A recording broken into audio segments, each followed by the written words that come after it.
Ya, pemirsa, kelapa sawit memang masih menjadi komoditas strategis Indonesia di pasar global. Di tengah volatilitas harga, tekanan regulasi internasional serta dorongan hilirisasi dan program biodiesel di dalam negeri, industri sawit nasional menghadapi berbagai tantangan sekaligus peluang. Lalu bagaimana kondisi industri sawit Indonesia saat ini dan seperti apa prospeknya ke depan? Telah bergabung bersama kami Ketua Umum Gabungan Pengusaha Kelapa Sawit Indonesia atau GAPKI, Edi Martono. Selamat pagi menjelang siang, Pak Edi. Selamat pagi. Ya, Pak Edi, kalau kita mengetahui di sini kan data GAPKI telah menyebutkan bahwa memang bukan hanya tahun 2025, tapi kalau data dari tahun 5 tahun terakhir dapat dikatakanlah rata-rata di kisaran 51 hingga 56 juta ton. Hitungannya ini relatif stagnan atau seperti apa, Pak? Ya, begini, memang betul. Jadi 5 tahun terakhir ini kondisi kita stagnan. Kenapa demikian? Karena kita ini utamanya di perkebunan sawit rakyat, yang seharusnya itu sudah di replanting, tetapi sampai dengan saat ini bisa dikatakan tidak berjalan dengan baik, ya, sehingga terjadi stagnan tadi. Nah, hanya saja memang terjadi kenaikan di tahun 2025, produksi kita menjadi 56 juta secara total, ya, 56,5 juta itu, 56,5 juta itu adalah karena replanting yang dilakukan oleh perusahaan yang mulai menghasilkan. Nah, sebenarnya kalau itu sawit rakyat replantingnya berjalan dengan baik sesuai dengan rencana, itu jauh di atas itu, bisa di atas 60 juta. Nah, memang stagnan begitu. Ya, menjadi pertanyaan mungkin sebelum kita membahas lebih lanjut terkait dengan replanting, dengan kondisi produktivitas yang stagnan, namun kan ternyata untuk tahun 2025 saja untuk konsumsi domestik ini naik cukup pesat, Pak, dari 18,4 juta ton menjadi 24,7 juta ton di tahun 2025, meningkat dibandingkan 2021. Ini seperti apa nanti, Pak, kondisinya? Betul. Jadi memang konsumsi kita itu meningkat terus setiap tahunnya. Nah, utamanya karena kita ada mandatory biodiesel. Karena ada mandatory biodiesel yang terakhir dari sebelumnya yang 2023 itu kan masih B35, kemudian menjadi B40, sampai dengan sekarang B40 konsisten di 2025. Nah, ini menyebabkan konsumsi kita meningkat. Nah, apabila nanti ditingkatkan kembali, udah otomatis akan meningkat kembali. Jadi sekarang konsumsi energi itu sudah melebihi dari konsumsi untuk makanan. Jadi untuk food itu udah kesusul dengan konsumsi energi. Ini contoh di tahun 2025, ini konsumsi energi itu sudah membutuhkan 12,7 juta. Sedangkan untuk food untuk ini 9,8. Jadi udah kesusul. Sebelumnya konsumsi untuk food ini lebih rendah, lebih tinggi dibandingkan biodiesel. Nah, dengan adanya mandatory setiap tahun naik, ini menyebabkan konsumsi energi meningkat cukup tajam gitu. Iya, kalau kita melihat ini kan, Pak, apakah artinya perbedaan gap angka ini hanya sebuah siklus saja atau memang sudah ada proses perbaikan struktural, Pak, di tubuh industri sawit kalau melihat angka tersebut? Sebenarnya ini karena memang kebutuhan pemerintah untuk mengurangi konsumsi import, ya. Artinya solar import itu dengan mengalihkan untuk energi dari sawit. Tapi ini sebenarnya sudah direncanakan, hanya saja kalau ini dengan kondisi seperti ini, produksi belum bisa dinaikkan, artinya masih stagnan. Kalau ditingkatkan terus, ujung-ujungnya nanti yang akan dikurangi adalah ekspor. Tidak mungkin konsumsi dalam negeri dikurangi. Nah, ini yang selalu saya sampaikan kepada pemerintah. Apapun juga tidak ada jalan lain, kita harus tingkatkan produktivitas dan produksi. Dan salah satu yang tadi menjadi pembahasan mengapa produktivitas terbilang stagnan adalah replanting. Replanting yang terbilang memang belum ada progresnya. Mungkin bisa dijabarkan, Pak, evaluasi dari kacamata Anda seperti apa? Ya, begini, jadi memang replanting ini sangat bisa dikatakan hampir ya lambat sekali lah. Tidak pernah mencapai target. Pertama waktu itu di 200.000 tidak tercapai, jauh sekali. Bahkan di bawah 50.000 pencapaiannya. Diturunkan 180.000 tidak mencapai juga. Terus diturunkan sampai terakhir 120.000, itu juga tidak mencapai. Nah, ini yang ada beberapa masalah yang mestinya harus kita pecahkan bersama, menjadi PR kita bersama. Karena pertama, masyarakat petani sendiri dengan harga yang cukup bagus, artinya kalau dengan harga TBS per kilo 3.000 sampai 3.600 itu sudah sangat bagus. Nah, apabila ini mereka ditebang, tanamannya mau diganti, itu mereka terus mempertanyakan, saya tuh habis itu saya makan apa, hidup pakai apa. Sementara ini adalah penghasilan utama saya dari sawit kan begitu. Nah ini yang harus dipecahkan karena sekarang ini kan sebenarnya sawit itu kan cukup cepat ya, 2,5 tahun sudah menghasilkan, 3 tahun oke lah sudah jauh dibandingkan yang lalu dengan bibit-bibit klon-klon yang baru ini. Nah apakah nanti dalam waktu menunggu ini ada jaminan hidup yang dibantu oleh pemerintah misalnya? Ya kita cari jalan keluar itu seperti. Nah ini supaya mereka, contoh nih sekarang, mereka ini sekarang sebenarnya kalau produktivitas artinya bahwa seharusnya itu bisa sampai untuk TBS, tandan buah segar itu bisa sampai 20 ton per hektar per tahun. Sekarang itu sekitar hanya paling 10 ton, bahkan di bawah itu kalau yang sudah harusnya replanting. Nah kalau apabila ini mereka sabar menunggu dengan 2,5 sampai 3 tahun, mereka bisa nanti 5 tahun ke depan bisa 2 kali lipat sampai 20 ton. Kan gitu, bahkan lebih dari itu kalau perawatannya bagus. Nah kemudian yang kedua, masih banyak terjadi masalah-masalah lahan, di mana masalah legalitas yang belum clear. Nah ada di kawasan hutan, ini masyarakat ya di kawasan hutan. Nah kemudian mereka tidak punya hak ya, sertifikat hak milik kan gitu, tidak punya alas hak. Ini yang harus juga kita selesaikan segera supaya replanting ini segera bisa berjalan dan tidak ada, sebenarnya seharusnya di 2026 ini harusnya sudah berjalan. Tidak boleh ada lagi PR-PR yang tertinggal di tahun-tahun sebelumnya begitu. Tentu salah satu hambatan ini kan kalau di lapangan bukan hanya dari suntikan dari pemerintah saja, namun juga dari petani sendiri yang masih enggan untuk menebang pohon yang ada karena dinilai masih menghasilkan. Itu seperti apa di lapangan sebetulnya? Ya di lapangan mereka memang sekarang memang memanen, artinya dia memanen walaupun itu sudah produktivitasnya sangat rendah, karena dianggapnya masih cukup dengan hanya 10 ton. Nah ini yang harus dirubah mindsetnya, bahwa kalau kalian untuk mau replanting itu bisa 2 kali lipat, bahkan 2,5 kali misalnya. Nah ini yang benar-benar harus benar-benar sama-sama mestinya. Pemerintah juga turun tangan di sini, kami juga dari asosiasi juga sama meminta anggota ikut, bahkan kami itu ada di bidang kami, ada bidang khusus percepatan peremajaan sawit rakyat, ada bidang itu. Karena apa? Kami juga ingin mendorong masyarakat ini untuk melakukan replanting agar produktivitas kita bisa meningkat, produksi bisa meningkat. Karena kita ini adalah produsen minyak sawit terbesar di dunia, tetapi di sisi lain kita juga konsumen minyak sawit terbesar dunia. Ini harus hati-hati. Kalau ini kita produksi kita stagnan terus bahkan turun, sementara konsumsi kita terus meningkat, bisa kurang kan malah justru. Nah ini yang jangan sampai terjadi. Gitu. Baik, terakhir kan saya sempat mendengar kalau nggak salah Pak Edi sendiri sudah bertemu langsung dan ngobrol bersama dengan Mentan. Itu apa saja Pak yang dibahas? Apakah memang pembahasan soal produktivitas yang stagnan, atau ada pembahasan soal hilirisasi juga, atau justru yang lagi hot ini pada dampak dari harga minyak yang meningkat terhadap CPO, Pak? Semuanya kita bicarakan ya, Ber. Jadi yang utama memang saya bicara mengenai produktivitas.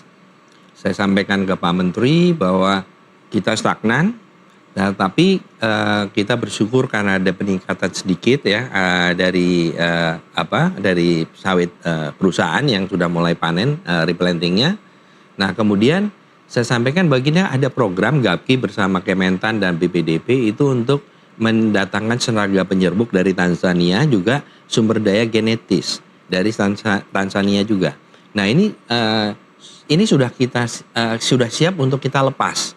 Yang rencana bulan depan, saya waktu menghadap beliau Pak Mentan, saya sampaikan bahwa Pak ini babak yang sebaiknya yang hadir untuk melepas ini, karena ini monumental.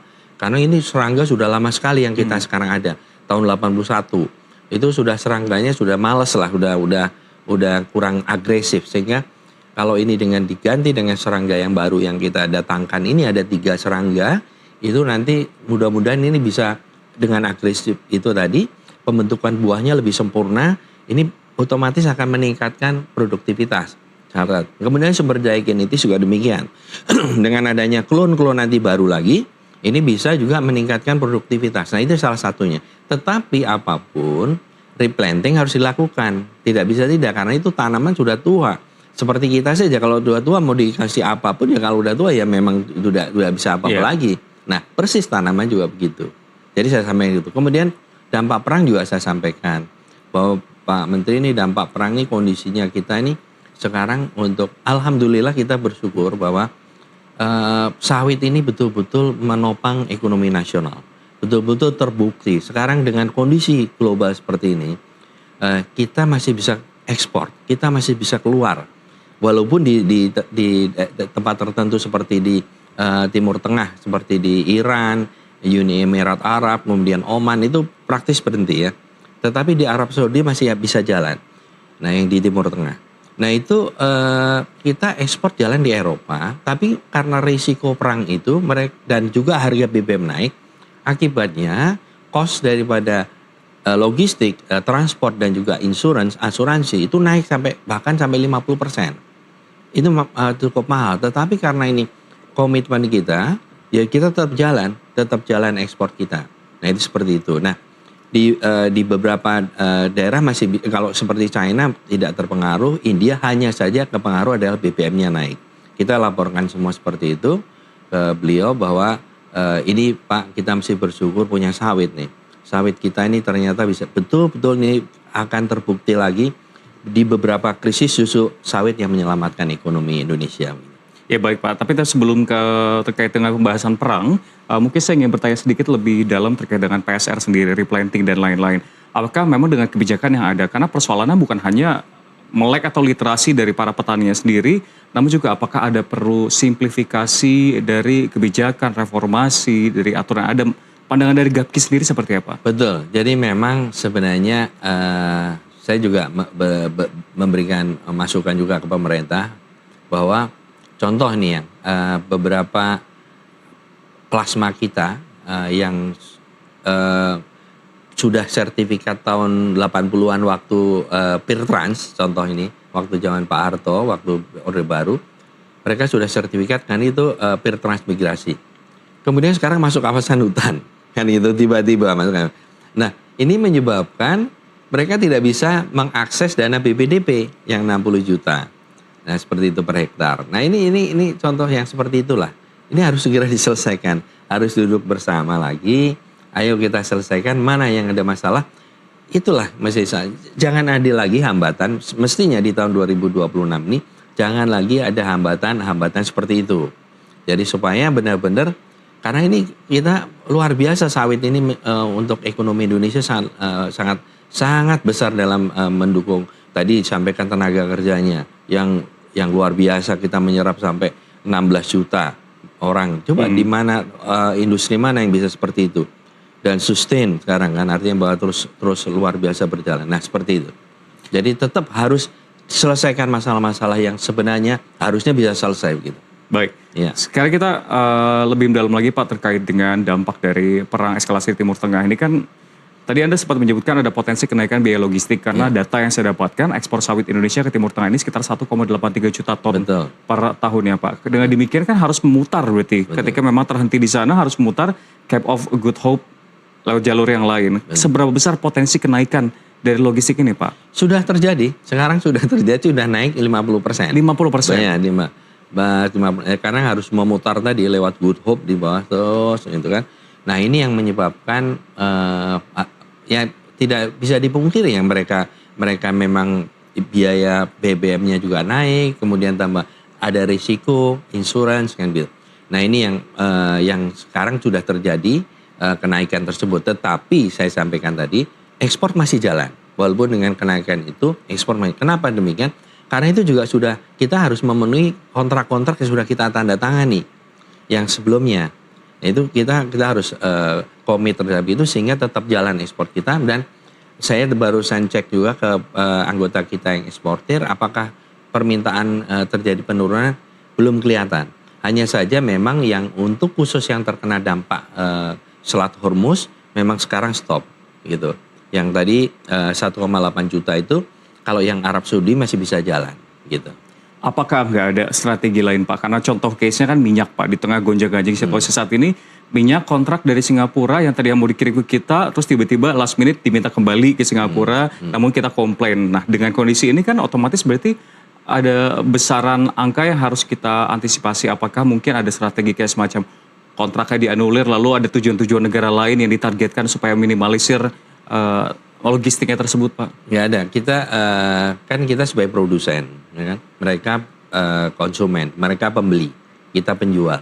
Nah kalau kita nanti default, nanti kan menyebabkan jadi Nggak repurchase lagi? nggak ada. Nah itu yang kita jaga sehingga tetap jalan. Tinggal masalah negosiasi saja. Misalnya contoh, kalau ini memutar lewat itu Good Hope tadi lewat Afrika, memutar Afrika, kan di situ seharusnya risiko perangnya kan hampir kan tidak ada. Nah itu akhirnya kita minta paling bahan bakar ya, oke setuju, paling seperti itu. Yang kita lakukan hanya negosiasi saja, tapi bukan kita terus default untuk tidak mengirim gitu. Baik, Pak Edi, ada banyak yang ingin saya tanyakan, namun kita harus jeda terlebih dahulu, Pak. Dan pemirsa tetaplah bersama kami karena Nusantara Economic Updates akan kembali sesaat lagi.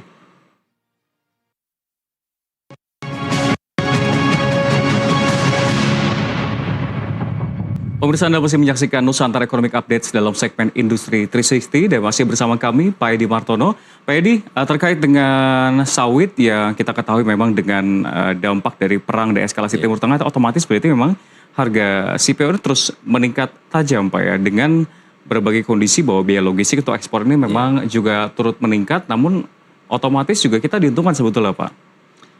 Gini, memang betul harga sekarang meningkat. Artinya kalau kita lihat di rupiahnya itu, sekarang harga lokal itu sekitar 15.500 ya. Sebelumnya di bawah 15.000. Tetapi jangan lupa bahwa kita nih dengan dampak perang ini nanti biaya-biaya juga ikut meningkat. Tadi biaya transport meningkat. Biaya produksi pun juga meningkat. Termasuk nanti pemupukan juga akan meningkat karena kita beberapa kita kan tidak semua bisa diproduksi di sini pupuk. Kita masih impor, bahkan impor beberapa malah justru dari Timur Tengah ini juga terkendala, harus dialihkan dari negara lain ini yang tidak terkena dampak. Nah seperti itu. Nah seperti itu. Jadi artinya bahwa sebenarnya peningkatan harga ini diimbangi juga dengan peningkatan biaya gitu. Nah ini seperti itu. Jadi sebenarnya kacamata dari para pengusaha industri sawit ini bukan lebih ke nyayur atau senang, tapi lebih ke wait and see dan malah cenderung khawatir. Betul. Justru kita sebenarnya pinginnya ya kembali normal sajalah, tidak usah ada perang. Nah supaya kita contoh ini kan ini kita belum terasa ini yang pupuk. Kenapa? Karena rata-rata pemupukan di semester 1 2026 itu sudah dibeli material tersebut di tahun 2025 di semester 2. Nah kemudian dipupukkan di sini. Nah kalau ini nanti pemupukan kita di semester 2 harus membeli, udah pasti harganya sudah luar biasa naik kan begitu. Nah seperti ini yang kita sebenarnya khawatir. Dan juga kalau harga ini terus tinggi, ini kan pasti pembeli juga impornya juga akan bisa juga ngerem kan. Mereka akan mengurangi, bisa terjadi. Tidak usah jauh-jauh, yang terjadi di tahun 2024, kenapa ekspor kita turun? Karena sepanjang 2024 harga minyak sawit itu lebih tinggi dari harga minyak nabati lainnya. Nah kita menjadi premium oil, seperti itu. Nah ini menyebabkan ekspor kita justru malah menurun di 2024. Nah, kita di 2025 kita bersyukur harga minyak sawit tidak terlalu tinggi. Mereka bahkan pernah lebih rendah dari minyak nabati lain. Nah, ini yang menyebabkan ekspor kita meningkat di tahun 2025. Kalau demikian, kalau ini terjadi perang tidak berhenti terlalu lama, bisa jadi ekspor kita juga akan turun. Mereka akan mengurangi yang mereka bisa memang tidak perlu beli dulu, mereka tidak beli. Kecuali mereka butuh sekali kan begitu. Nah ini yang kita tidak mau. Yang artinya dengan situasi tersebut dan kita masih belum tahu sebetulnya perang ini akan berakhir kapan. Betul. Penerapan dari hilirisasi industri sawit di dalam negeri ini menjadi sebuah beban atau bisa optimistis dilakukan karena kan ada banyak hal yang diastacitakan oleh pemerintah. Salah satunya adalah penerapan biodiesel juga di dalam negeri. Iya. Sebenarnya kalau kita lihat ya, hilirisasi ini sudah berjalan bagus semenjak adanya BPDB. BPDB itu kan mendorong untuk hilirisasi. Salah satunya yang terlihat sekali kan biodiesel ya, seperti itu. Nah, tetapi jangan lupa kita itu juga sebenarnya ekspor kita itu sudah dalam bentuk olahan, bukan dalam bentuk mentah CPO. Jadi kita tuh sudah intermediate sebenarnya. Jadi tidak ada kita ekspor mentah betul. Ada memang ekspor itu hanya ke negara tertentu. Contoh India. India itu tetap membutuhkan CPO. Sehingga ekspor kita itu dalam bentuk CPO, artinya mentah itu yang belum diproses, itu di bawah 10%. Seperti itu. Nah, Nah, tapi sisanya adalah semua sudah kita proses seperti itu. Jadi sebenarnya sudah berjalan, hanya memang belum sampai betul-betul end product, betul-betul. Karena itu butuh investasi baru, kemudian butuh nanti pasar juga. Karena memang contoh yang beberapa negara yang importer itu mereka memang punya processing untuk menjadi end product. Karena memang pasar dari end product ini spesifik, tergantung negaranya, sehingga itu mereka mengapa mereka butuh yang tadi intermediate tadi itu karena mereka akan proses lagi menjadi end product. Kalau kita mau bikin bisa saja, tetapi butuh investasi baru dan mencari pasar lagi kan bersaing nanti dengan yang sudah ada di negara tersebut kan gitu. Nah, tinggal mana yang menguntungkan. Apakah kita undang saja mereka untuk investasi di kita, pindahkan mereka industrinya, juga bisa seperti itu sebenarnya. Seperti itu. Nah, ini yang sebenarnya sangat bagus dengan hilirisasi dan kita sudah berjalan, hanya saja untuk end produknya belum sampai betul-betul sampai end product itu. Hanya masih kebanyakan di intermediate. Oke, Gitu. ini saya tertarik dengan satu kata, proses pencarian investasi. Apakah ini memang terbilang lambat untuk investasi di industri sawit ini, Pak? Ya, sebenarnya memang kita harus mengkoreksi ya diri kita. Karena kalau saya lihat memang ini justru yang sudah ada ini mereka juga khawatir. Nah, contoh yang di teman-teman di perkebunan ini perusahaan, mereka itu khawatir dengan keberlangsungan usaha mereka. Nah, contoh ini yang sekarang berjalan. Perpanjangan HGU ini kan sekarang stop semua. Nah, pertanyaan ini masih bisa lanjut atau tidak? Nah, ini kan menyebabkan kalau mereka mau investasi bisa lanjut atau tidak kan begitu. Ini kan jadi pertanyaan. Artinya kan itu justru kita harus koreksi.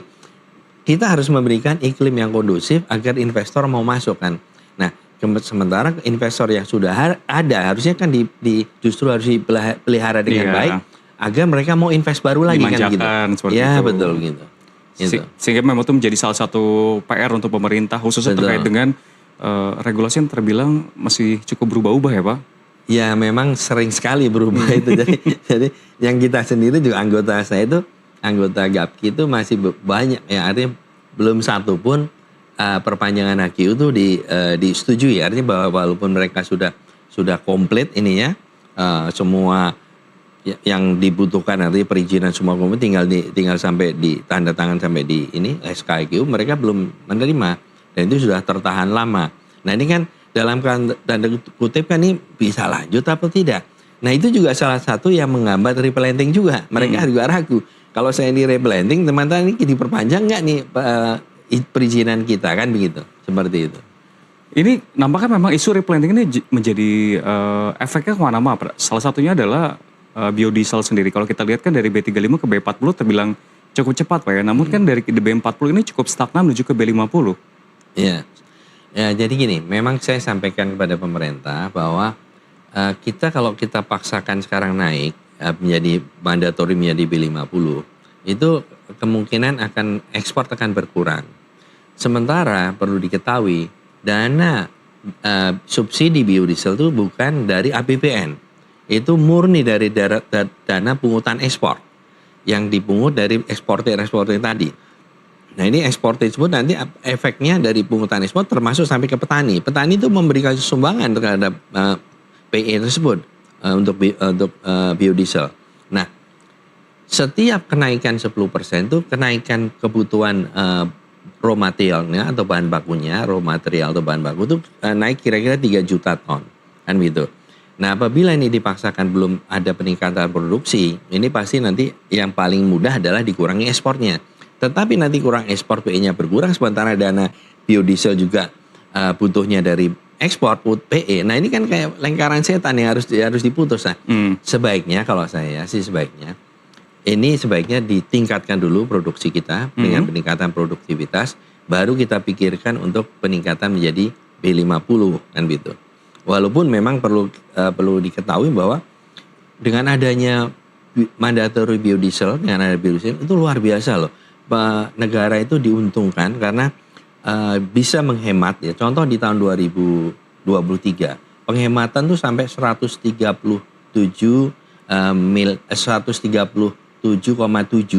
triliun.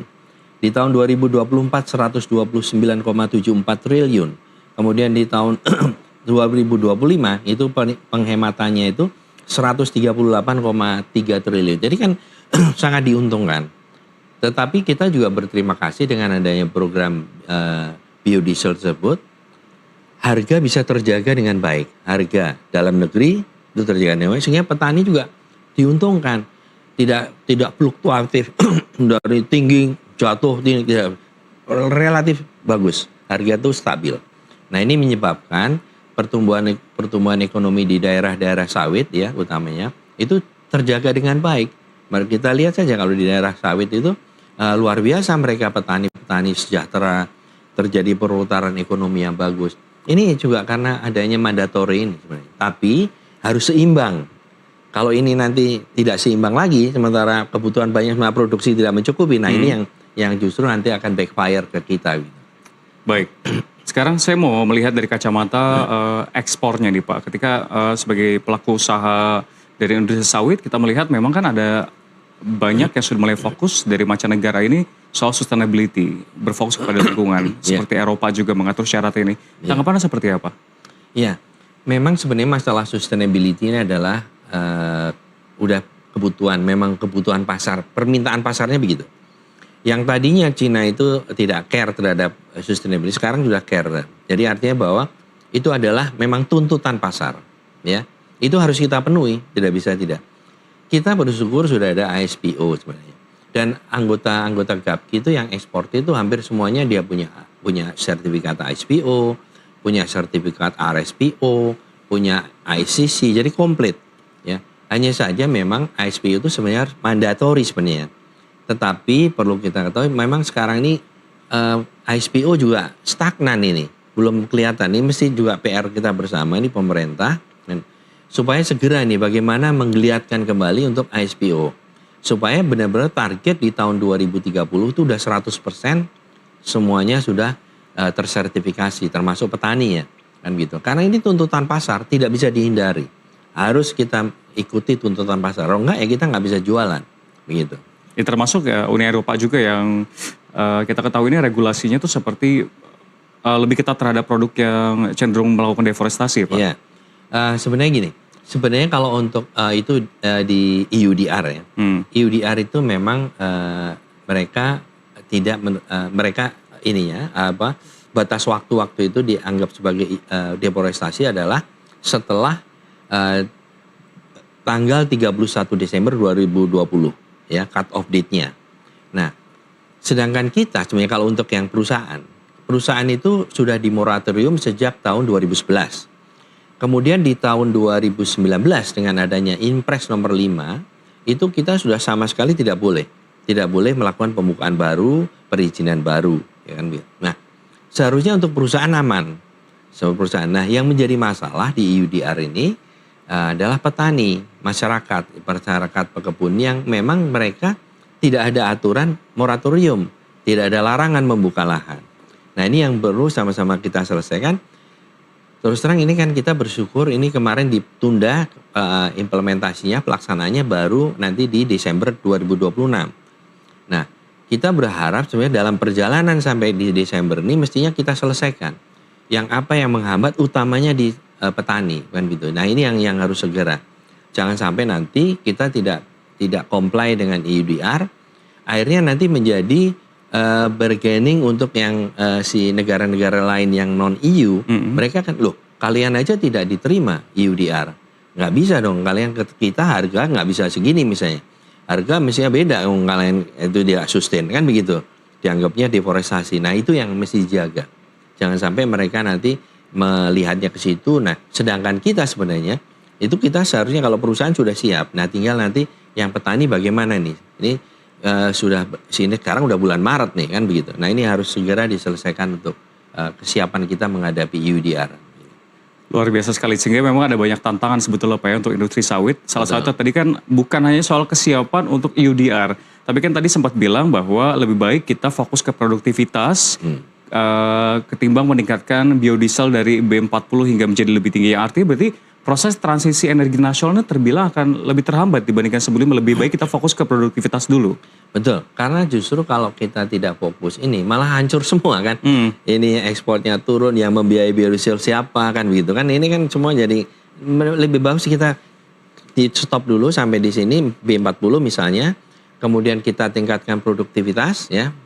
PR kita bersama ini begitu naik kita tinggal meningkatkan bauran atau mandatori, tidak ada masalah, dan itu tidak membutuhkan waktu sampai puluhan tahun kan, tidak seperti itu. Sekarang aja replanting 2,5 sampai 3 tahun sudah menghasilkan, ya kan. Kemudian misalnya yang tidak bagus pemeliharaannya, pemupukannya, tinggal tingkatkan pemupukannya, 6 bulan sudah kelihatan atau setahun kemudian sudah kelihatan seperti itu. Jadi sebenarnya ini yang bisa kita lakukan. Jadi jangan sampai kita terburu-buru, tetapi justru yang bahan baku yang ini penting kita hiraukan di situ. Nah ini yang bahan baku kita benahi untuk meningkatkan produktivitas dan produksi, baru kita tingkatkan untuk mandatorinya atau baurannya begitu. Singkat saja Pak, ini pertanyaan terakhir. Melihat situasi yang ada eskalasi perang Timur Tengah, ya let's say kita lihat untuk Israel saja kan perangnya ini lama Pak ya, yang artinya berarti akan berpengaruh panjang dan juga banyak terhadap komoditas-komoditas lain. Apakah komoditas dari CPO sendiri ini masih prospektif ke depannya untuk menjadi komoditas utama bagi ekonomi Indonesia Pak? Sekarang gini, kalau kita lihat segini aja, para negara-negara importir itu justru tiap tahun terjadi kenaikan. Ya. Contoh Amerika tuh sekarang justru luar biasa kenaikan permintaannya tuh, dari di bawah 1 juta sekarang sudah di atas 2 juta, bahkan udah 2, terakhir tuh 2023 udah 2,5 juta, turun sedikit di 2024 2,2 dan di 2025 sama 2,2. Kemudian negara-negara Afrika itu peningkatannya luar biasa tajam. Nah artinya bahwa memang CPO ini dibutuhkan dunia. CPO ini atau minyak sawit ini dibutuhkan untuk kebutuhan hidup manusia. Kita saja 24 jam dengan hidup bersama sawit sebenarnya, dari bangun tidur sampai tidur lagi. Nah, negara-negara lain juga demikian, mereka sangat membutuhkan minyak sawit ini. Jadi prospek ke depannya minyak sawit itu sangat bagus. Jadi ini adalah satu industri yang harus betul-betul dirawat, dipertahankan, agar ini justru bisa mensejahterakan seluruh masyarakat Indonesia, begitu. Baik, terima kasih. Dialog sangat menarik dan sangat jelas sekali. Telah bergabung bersama kami pemirsa, Ketua Umum Gabungan Pengusaha Kelapa Sawit Indonesia atau GAPKI, Edi Martono telah bergabung bersama kami. Sekali lagi terima kasih Pak. Terima kasih. Ya. Dan pemirsa, informasi tadi sekaligus menjadi penutup perjumpaan kita hari ini. Ekonomi bukan sekedar angka, tapi napas kehidupan kita semua. Dari pasar tradisional hingga industri digital, dari rakyat kecil hingga kebijakan besar, semua saling terhubung. Saya Rian Antono, pamit undur diri. Sampai jumpa.